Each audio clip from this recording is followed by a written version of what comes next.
ಚಿತ್ರರಂಗದಲ್ಲಿ ವಿವಾದಗಳೇನು ಹೊಸದಲ್ಲ. ಈ ವರ್ಷ ಸಾಕಷ್ಟು ವಿವಾದಗಳಿಗೆ ಕನ್ನಡ ಚಿತ್ರರಂಗ ಸಾಕ್ಷಿಯಾಯಿತು. ರೇಣುಕಾಸ್ವಾಮಿ ಪ್ರಕರಣದಿಂದ ಶುರುವಾಗಿ ರಣವೀರ್ ಸಿಂಗ್ ಹುಚ್ಚಾಟದವರೆಗೆ ಸಾಕಷ್ಟು ವಿಚಾರಗಳು ಸದ್ದು ಮಾಡಿದ್ವು. ಒಂದಷ್ಟು ಪ್ರಕರಣಗಳು ಪೊಲೀಸ್ ಠಾಣೆ, ಕೋರ್ಟ್ ಮೆಟ್ಟಿಲೇರಿದ್ದು ಕೂಡ ಇದೆ. ಕ್ಷಮೆ ಕೇಳುವುದರೊಂದಿಗೆ ಕೆಲವು ವಿವಾದಗಳು ತಣ್ಣಗಾಗಿದ್ದು ಕೂಡ ಇದೆ. ಇನ್ನು ಈ ವರ್ಷ, ಇಡೀ ವರ್ಷ ಅಂದ್ರೆ 2025 ಮುಗಿಯುವುದರೊಳಗಾಗಿ ಚಂದನವನದಲ್ಲಿ ಏನೆಲ್ಲಾ ವಿವಾದಗಳು ಆಯ್ತು ಅನ್ನೋ ಮಾಹಿತಿ ಇಲ್ಲಿದೆ. ರಚಿತಾರಾಮ್ ಪ್ರಚಾರದ ವಿವಾದ, ಮೈಸೂರು ಸ್ಯಾಂಡಲ್ ಸೋಪ್ ರಾಯಭಾರಿ ವಿವಾದ, ದರ್ಶನ್ ಮತ್ತೆ ಜೈಲಿಗೆ ಹೋಗಿದ್ದು, ಥಗ್ ಲೈಫ್ ಬ್ಯಾನ್ ಮಾಡಬೇಕು ಅಂದದ್ದು, ಕನ್ನಡಿಗರ ಬಗ್ಗೆ ಸೋನು ವಿವಾದಾತ್ಮಕ ಹೇಳಿಕೆ ನೀಡಿದ್ದು, ನೆಟ್ಟು ಬೋಲ್ಡ್ ಟೈಟ್ ಮಾಡ್ತೀನಿ ಅಂದದ್ದು, ಬಿಗ್ ಬಾಸ್ ಮನೆಗೆ ಬೀಗ ಬಿದ್ದದ್ದು, ಕಿಡಿಗೇಡಿಗಳ ವಿರುದ್ಧ ರಮ್ಯಾ ಕಾನೂನು ಕ್ರಮಕ್ಕೆ ಮುಂದಾದದ್ದು, ಕರಾವಳಿ ದೈವಗಳನ್ನ ಅನುಕರಿಸಿದ್ದ ರಣವೀರ್, ಸೈಮಾದಲ್ಲಿ ಕನ್ನಡಿಗರಿಗೆ ಅವಮಾನ ಆಗಿದ್ದು, ರಶ್ಮಿಕಾ ಹೇಳಿಕೆ ವಿವಾದ ಹುಟ್ಟು ಹಾಕಿದ್ದು, ದರ್ಶನ್ ಫ್ಯಾನ್ಸ್ ಸುದೀಪ್ ಫ್ಯಾನ್ಸ್ ನಡುವೆ ವಾರ್ ಶುರುವಾಗಿದ್ದು, ಇದೆಲ್ಲ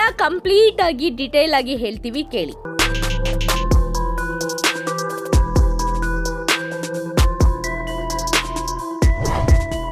ಸಂಜು ವೆಡ್ಸ್ ಗೀತಾ 2 ಚಿತ್ರದ ಪ್ರಚಾರಕ್ಕೆ ನಟಿ ರಚಿತಾರಾಮ್ ಬರ್ತಿಲ್ಲ ಅಂತ ಚಿತ್ರತಂಡ ಬೇಸರಗೊಂಡಿತ್ತು.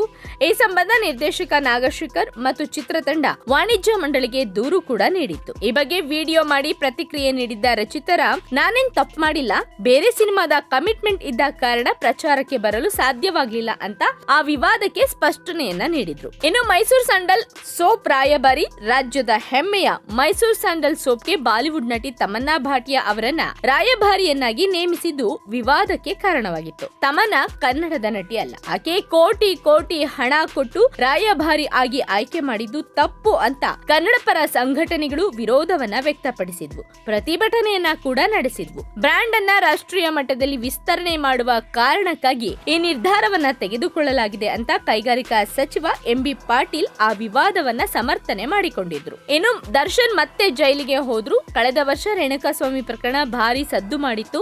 ಪ್ರಕರಣದಲ್ಲಿ ಆರೋಪಿಯಾಗಿ ನಟ ದರ್ಶನ್ ಜೈಲು ಸೇರಿದ್ರು. ಬಳಿಕ ಜಾಮೀನು ಪಡೆದು ಬಿಡುಗಡೆ ಕೂಡ ಆಗಿದ್ರು.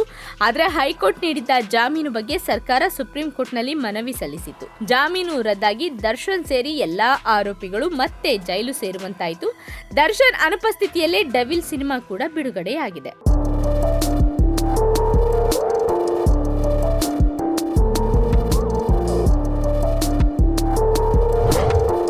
ಇನ್ನು ಥಗ್ ಲೈಫ್ಗೆ ಸಿನಿಮಾ ಬಿಡುಗಡೆಗೆ ವಿರೋಧ ಕೂಡ ವ್ಯಕ್ತವಾಗಿತ್ತು. ಕನ್ನಡ ಭಾಷೆಯ ಬಗ್ಗೆ ಕಮಲ್ ಹಾಸನ್ ನೀಡಿದ್ದ ಹೇಳಿಕೆ ಕನ್ನಡಿಗರನ್ನ ಕೆರಳಿಸಿತ್ತು. ಹಾಗಾಗಿ ಆತ ನಟಿಸಿರುವಂತಹ ಸಿನಿಮಾ ಕರ್ನಾಟಕದಲ್ಲಿ ಬಿಡುಗಡೆ ಮಾಡಬಾರದು ಅಂತ ಪಟ್ಟು ಹಿಡಿದಿದ್ರು. ಕಮಲ್ ಕನ್ನಡಿಗರ ಕ್ಷಮೆ ಕೇಳಬೇಕು ಅಂತ ಹೈಕೋರ್ಟ್ ಕೂಡ ಹೇಳಿತ್ತು. ಆದ್ರೆ ಸುಪ್ರೀಂ ಕೋರ್ಟ್ ನಲ್ಲಿ ಕಮಲ್ ಚಿತ್ರಕ್ಕೆ ರಿಲೀಫ್ ಸಿಕ್ಕಿತ್ತು. ಆದ್ರೂ ರಾಜ್ಯದಲ್ಲಿ ಬಿಡುಗಡೆ ಆಗ್ಲೇ ಇಲ್ಲ. ಹಿಂದಿ ಗಾಯಕ ಸೋನು ನಿಗಮ್ ಸಾಕಷ್ಟು ಕನ್ನಡ ಹಾಡುಗಳನ್ನ ಹಾಡಿ ಗೆದ್ದಿದ್ದಾರೆ. ಆದರೆ ಬೆಂಗಳೂರಿನಲ್ಲಿ ನಡೆದ ಕಾರ್ಯಕ್ರಮವೊಂದರಲ್ಲಿ ಕನ್ನಡಿಗರ ಬಗ್ಗೆ ಆಡಿದ್ದ ಮಾತು ವಿವಾದವನ್ನ ಸೃಷ್ಟಿಸಿತು. ಕಾರ್ಯಕ್ರಮದಲ್ಲಿ ಕನ್ನಡಿಗರು ಕನ್ನಡ ಹಾಡು ಹಾಡುವಂತೆ ಕೇಳಿದಾಗ ಅದಕ್ಕೆ ಕೋಪಗೊಂಡಂತಹ ಸೋನು ಅದನ್ನ ಪಹಲ್ಗಾಮ್ ಭಯೋತ್ಪಾದಕ ದಾಳಿಗೆ ಹೋಲಿಸಿ ಮಾತನಾಡಿದ್ರು. ಇದನ್ನ ಕನ್ನಡಿಗರು ತೀವ್ರವಾಗಿ ಖಂಡಿಸಿದ್ರು. ಕನ್ನಡದಲ್ಲಿ ಹಾಡು ಹಾಡದಂತೆ ನಿಷೇಧ ಹೇರಲಾಗಿತ್ತು. ಕೊನೆಗೂ ಸೋನು ನಿಗಮ್ ಕ್ಷಮೆ ಕೋರಿದ್ರು. ಬೆಂಗಳೂರಿನಲ್ಲಿ ನಡೆದ ಚಲನಚಿತ್ರೋತ್ಸವ ಉದ್ಘಾಟನಾ ಕಾರ್ಯಕ್ರಮಕ್ಕೆ ಕನ್ನಡ ಚಿತ್ರರಂಗದ ಸ್ಟಾರ್ ನಟ ನಟಿಯರು ಗೈರಾದ ಬಗ್ಗೆ ಡಿಸಿಎಂ ಡಿಕೆ ಶಿವಕುಮಾರ್ ಬೇಸರ ವ್ಯಕ್ತಪಡಿಸಿದ್ರು. ಯಾರಿಗೆ ಹೇಗೆ ನಟ್ಟು ಬೋಲ್ಟ್ ಟೈಟ್ ಮಾಡಬೇಕು ಅನ್ನೋದು ಗೊತ್ತಿದೆ ಅಂತ ಹೇಳಿದ್ರು. ಈ ವಿಚಾರ ಭಾರಿ ಚರ್ಚೆ ಹುಟ್ಟು ಹಾಕಿತ್ತು. ಕಿಚ್ಚ ಸುದೀಪ್ ಈ ಹೇಳಿಕೆ ಬಗ್ಗೆ ಪ್ರತಿಕ್ರಿಯಿಸಿ ಸ್ಪಷ್ಟನೆಯನ್ನ ಕೂಡ ನೀಡಿದ್ರು. ನಮಗೆ ಆಹ್ವಾನ ಇರಲಿಲ್ಲ, ಅದಕ್ಕೆ ಬರಲಿಲ್ಲ ಅಂತ ಹೇಳಿದ್ರು. ಈ ಗೊಂದಲಕ್ಕೆ ಸಾಧು ಕೋಕಿಲ ಕಾರಣ ಅಂತ ಕೂಡ ಹೇಳಿದ್ರು.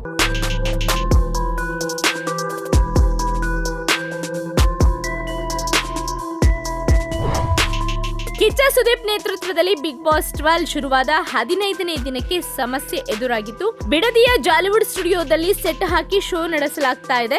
ಆದರೆ ಕರ್ನಾಟಕ ಮಾಲಿನ್ಯ ನಿಯಂತ್ರಣ ಮಂಡಳಿ ಹಾಗೂ ರಾಮನಗರ ಜಿಲ್ಲಾಡಳಿತವು ಪರಿಸರ ನಿಯಮಗಳ ಉಲ್ಲಂಘನೆ ಆರೋಪದಡಿ ಸ್ಟುಡಿಯೋಗೆ ಬೀಗ ಜಡಿದಿತ್ತು. ಹಾಗಾಗಿ ಬಿಗ್ ಬಾಸ್ ಶೋ ಸ್ಥಗಿತಗೊಂಡಿತ್ತು.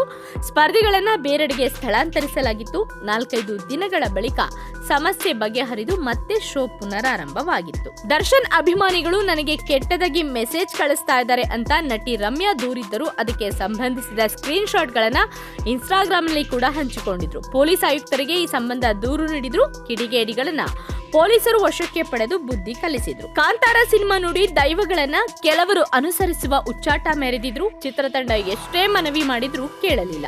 ಗೋವಾ ಅಂತಾರಾಷ್ಟ್ರೀಯ ಚಿತ್ರೋತ್ಸವದಲ್ಲಿ ರಿಷಬ್ ಶೆಟ್ಟಿ ಎದುರು ಬಾಲಿವುಡ್ ನಟ ರಣವೀರ್ ಸಿಂಗ್ ದೈವವನ್ನ ಅನುಕರಿಸಿದ್ರು. ಚಾವುಂಡಿ ದೈವವನ್ನ ದೆವ್ವ ಎಂದಿದ್ರು. ಬಳಿಕ ಕ್ಷಮೆ ಕೋರಿ ವಿವಾದಕ್ಕೆ ತೆರೆ ಎಳೆದಿದ್ರು.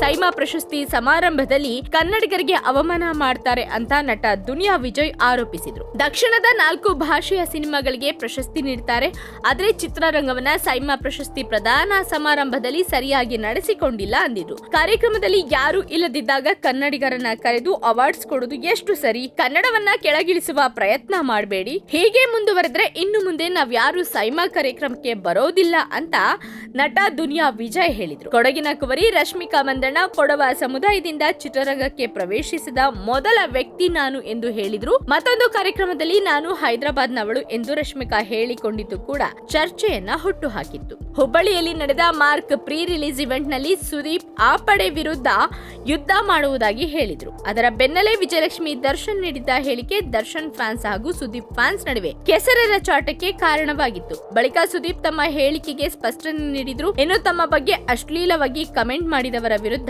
ವಿಜಯಲಕ್ಷ್ಮಿ ಕೂಡ ದೂರು ನೀಡಿದ್ದರು.